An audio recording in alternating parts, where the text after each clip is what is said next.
Hi, it's Alaska Granny. Are you concerned with inflation and the rising cost of food? And are you worried that perhaps food won't be available or you can't afford it in the future?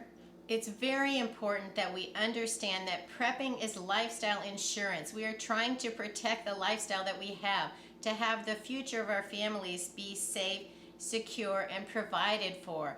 And so having a stockpile of food can really help you meet those goals. There are still cheap, long-lasting foods that you can get.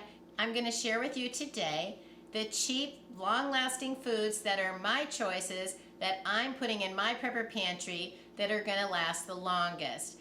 Start your food storage with rice, plain white rice. You can store it into buckets, Mylar bags, into jars. You can even order some of these longest lasting foods like rice from the Mormon Church or the LDS Church. It comes already sealed in number 10 cans. You can set it away for 30 years, or when you need some in your pantry, you can open one of the cans, add it into your working pantry. You still have plenty of the longest lasting foods still in your long-term food storage stockpile. When you order foods from the Mormon Church, it comes with a box of 6 number 10 cans of that type of food.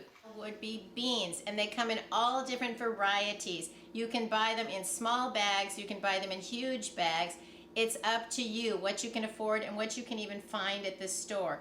The prices are going up, but they can still be found, and the varieties are becoming more limited, so keep your eye open. Whenever you go to the store, walk down the bean aisle and see if there's any that you want to add and if there are prices that you can afford. You can find pinto beans, white beans, black beans, lima beans, butter beans, all kinds of different beans. You can also look for split peas and lentils because those are also legumes. And they're nice because you don't have to soak them. They don't take as long to cook.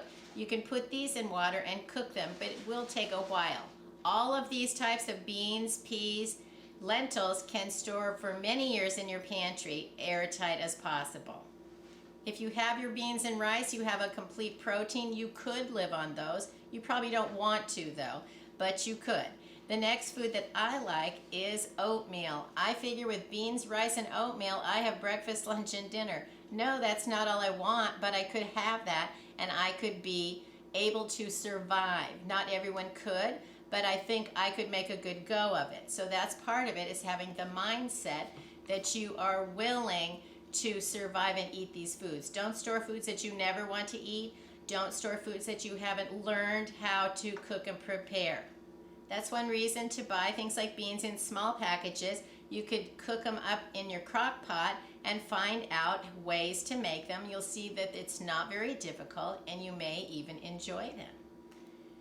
After beans, rice, and oatmeal, I like pasta. Pasta is simple to store into jars. I think it's harder to store pasta into the Mylar bags because when you put in an oxygen absorber, pasta has all those little sharp edges and they can actually poke a hole. So my preferred method is to store them in jars. I also like to get the long straight noodles because they take up far less room in the jars. You can break them in half, stick them in the jar, use your food saver, or even just put on the lid, and they're going to last forever. I have stored pasta for decades and it was always fine, but don't store it just in the cardboard box just on the shelf because that's not going to keep it safe. Egg noodles are not the same as pasta because they have eggs in them. Foods that have high oil content or other ingredients are not going to last. And that would be also with brown rice. Brown rice has oil, so when you're storing rice, choose the white rice. The next cheap, long-lasting food that I like to store is sugar. Sugar just needs to be put in an airtight container. You don't have to do anything else to it. Just store it airtight and it'll last forever. And what's versatile about white sugar is if you want powdered sugar, you can just whir it up in the blender. I'll put a link to a video on how to turn your granulated sugar into powdered sugar. You can also turn your white sugar into brown sugar by simply adding molasses. So I'll put a link to a video on how to make brown sugar as well. So having white sugar can really be beneficial because you need less ingredients to store, and then it's very versatile The next cheap, long-lasting food would be salt. This one is canning and pickling salt. If you're planning on doing any canning, pickling, preserving, fermenting, you want to have the proper salts. You can also store table salts, you can store Himalayan salts, kosher salts. Look over the ones that you use and store them airtight. Many people will tell you just store salt in its cardboard container, and I don't recommend that because if you live in a humid area, the humidity goes right through the cardboard into your salt and it can turn it into a block.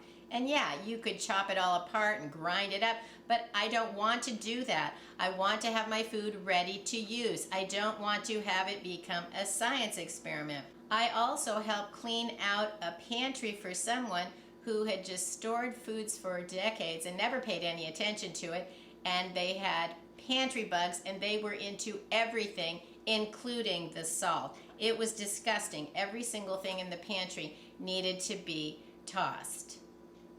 If you're a coffee drinker, freeze-dried instant coffee can last nearly forever. It could seem to be a priceless ingredient in an emergency situation. It's also great to take camping because you just have this little jar, it's ready to go, add some boiling water, and you have your cup of coffee if that's what you like. There are also liquids that can last nearly forever, but they're not as common as some of the dry ingredients. I like to store honey. Honey can solidify or crystallize, but all you need to do is take a pot of hot water, never boiling, and you want to place your container of honey in there and just give it time, and the heat will naturally help the honey liquefy again. I'll put a link to a video I made on how to decrystallize and get your honey liquid again.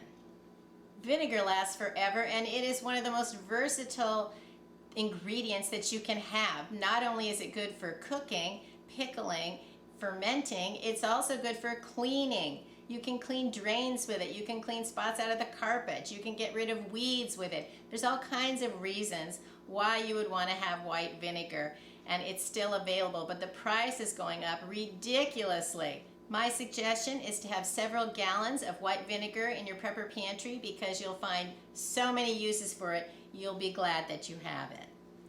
All that dried food, yes, you better have water. You're going to need water for soaking beans, cooking rice, making oatmeal, mixing up all of the different things you need, plus you need water just for drinking. You also need some water for hygiene, for cleaning up your dishes, for trying to flush a toilet if you still have the capability. But remember, if it comes to rationing, never ration water. Everybody needs to stay hydrated to stay healthy. You can only live a few days without water. You can live many days without food. You may not like it, but you can live. And so you should have at least 1 gallon of water per person in your family for as many days as possible. Have water barrels if you have room for them. Have 5-gallon containers if you can find a nook or cranny. And then also have some grab and go in case you have to leave your home.